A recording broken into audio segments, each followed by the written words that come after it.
Hello mga ka-Simply! Welcome back to my channel. This is Simply Nancy.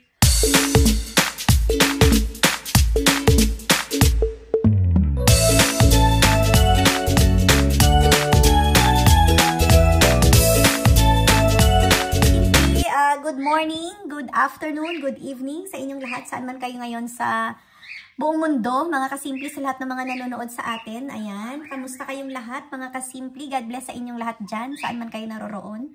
Ayan po, ngayon medyo busy po si Simply Nancy ngayon. Ayan po, kaya hindi tayo palaging nakakapag-upload ng ating mga video. Ngayon mga ka-Simply, may inaasikaso kasi tayo dahil tax filing.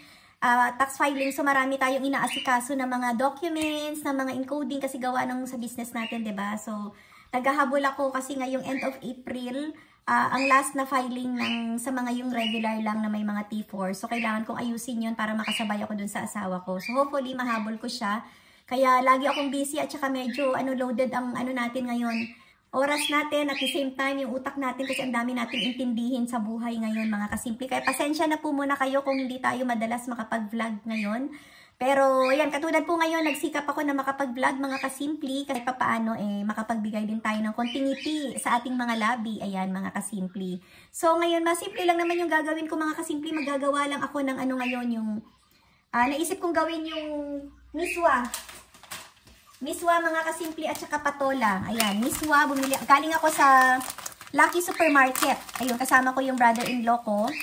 Ayun, nagtapon kami ng nagtapon na rin kami mga ka-Simply ng ang dami naming mga bottles na dapat nang i-dispose. So, dumaan kami doon. Hindi ko nang naipapakita mga ka-Simply kasi parang hindi ko nga sana feel na mag-video o mag-vlog ngayon. Kaya lang sabi ko, naisip ko sige na kahit konti makapag-vlog kasi nga busy-busyhan, naghahabol sa oras, ganyan mga ka-Simply. Ngayon 1:30 na, hindi pa ako nakakapagluto, so marami pang pwedeng gawin. Mga ka-Simply, pasensya na kayo sa aming birthday. Ayun, si Rich, nag-iingay, kumakanta na naman si Rich po.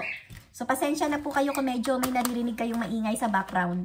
So ayan mga ka-Simply, ang gagawin ko lang ngayon ay gagawa lang ako ng miswa. Ayan, may patola. Ito mga ka-Simply, yung ganito, isang piraso lang siya actually na pinutol. Nasa 523 din yung ganito. Ayan. So, lalagyan ko siya ng giniling at saka miswa. May natira kasing meatloaf. So, lalagyan ko din siya ng meatloaf para lalong sumarap. Tapos, magpiprito ako ng galunggong at saka pampano. Ayan, mag-partner na sila mga ka-Simply. Minsan, nagluluto din tayo ng masarap-sarap na putahe, ganyan. Pero, ayun, mas gusto talaga namin yung lang talaga. Yung mga ganito lang na mga pagkain. Mga isda, gulay, ganyan. So, mga ka-Simply, ayan, samahan nyo ako sa aking mini vlog for today. Ayan po, thank you po sa lahat ng mga nanonood dyan. Sana po huwag niyo pong kalimutan na mag-subscribe kung bago po kayo dito sa aking channel. Simpleng buhay dito sa Canada.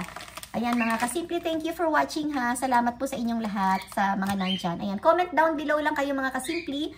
Kung meron po kayong mga tanong, mga gustong itanong, welcome naman po ako dyan. Yan. Getting to know each other mga ka-Simply. Andito tayo sa Canada sa mga bagong viewers natin. So, andito po kasama yung family ko. Andito po yung ating buhay tumatakbo sa Canada. So, ayan mga ka-Simply, start na po natin yung ating pagluluto para matapos na po yung ating mga gagawin ngayon at maharap ko naman po yung trabaho na dapat kong harapin ngayon. Ayan. Let's start cooking mga ka-Simply. Simply, naglagay na ako ng oil. Magigisa lang muna ako. Maglalagay ako ng sibuyas. Ayan, next na natin yung bawang.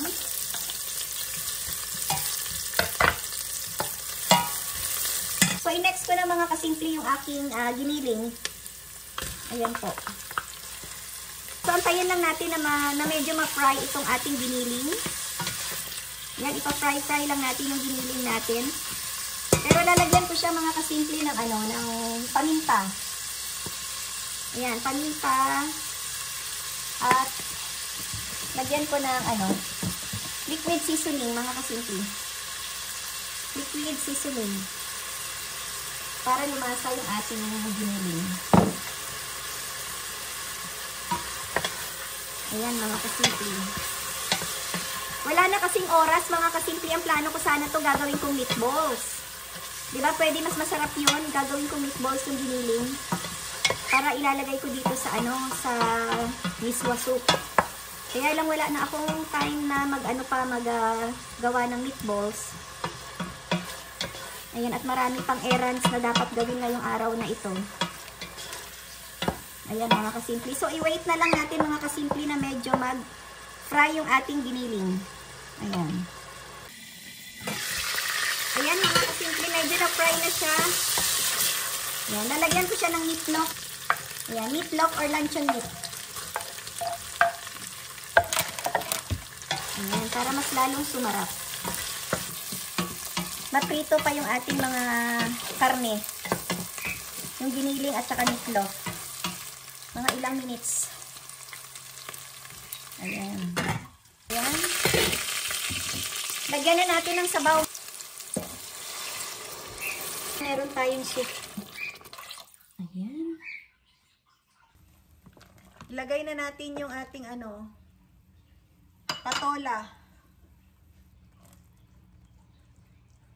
Para may sabaw tayo at saka prito. Nagluluto rin ba kayo ng ganito? Please comment down below. Paano ang pagluluto nyo ng ganito? Ayan mga kasimple, i-check natin kung luto na ang ating... Ayan, okay na yung patola natin mga kasimple. Ilagay na natin ngayon yung ating miswa. So may miswa tayo mga kasimple dito. Pabibili ko lang din ngayon sa grocery. Tingnan natin kung gaano karami yung pwede nating ilagay. Ayan mga kasimple. Pinuputol ko rin kasi ito kasi masyadong mahaba. Ayan. So, 2 miswa ang ilalagay natin mga kasimple. Ayan. Tignan natin kung gaano kalapot. Kasi minsan nag-a-absorb pa siya eh. Ayan. Okay na siguro to mga kasimple. 2 lang. Kasi pag masyadong malapot, baka wala ng sabaw. Lagyan natin ng paminta. Ayan. At ilalagyan ko ng chicken powder. Patis.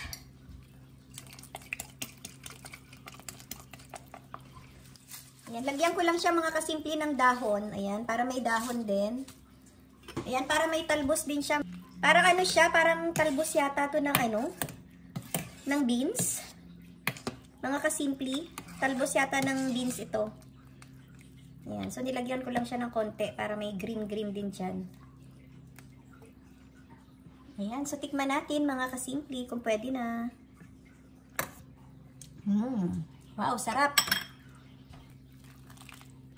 Ayan, ayos na mga kasimple, meron na tayong sabaw. Okay, mga kasimple. Ayos na. Piniprito ko naman ngayon, mga kasimple, ang pampano natin. Tapos, meron tayong galunggong. Ayan ang ating, kapartner ng miswa. Luto na yung ating pampano. Next natin yung galunggong. Ayan. Ang sarap ng pampano, mga kasimple, no? Malinamnam ang kanyang laman. So, next naman natin yung ating galunggong.